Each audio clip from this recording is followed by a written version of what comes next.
ქართული ოცნების საუნივერსიტეტო რეფორმა ბევრ ასპექტს მოიცავს. ამ ვიდეოში გესაუბრებით როგორც მოწვეული ლექტორი იმ პრობლემებზე, რაცაც მოწვეული ლექტორის პერსპექტივიდან ქმნის ეს რეფორმა. პირველ რიგში უნდა ვთქვათ, რომ საკადრო პოლიტიკა დღეს არსებული უნივერსიტეტებში ისეც პრობლემურია მოწვეული ლექტორებისთვის.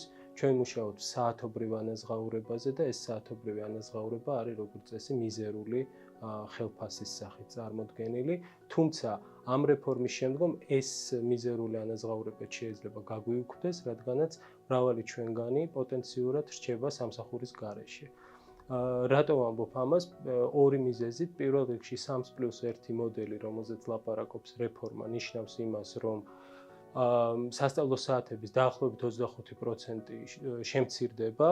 ეს 25% შემცირება ნიშნავს იმას, რომ მრავალი ჩვენგანი დარჩება ამ სასწავლო საათების გარეშე და შესაბამისად კონტრაქტის გარეშე, ხოლო მეორე ასპექტი, რაზეც მინდა ყურადღება გავამახვილო, არის ერთი ფაკულტეტი, ერთი ქალაქის მოდელი, რომელიც ნიშნავს ფაკულტეტების შემცირებას.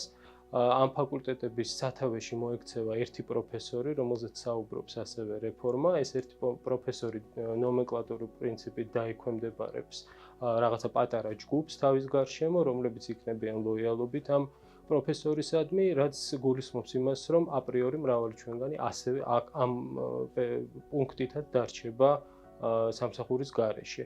ამ ერთ პროფესორს ან რამოდენიმე პროფესორს გაეზრდება ხელფასი სწორედ ჩვენი სამსახურიდან დათხოვნის შედეგად.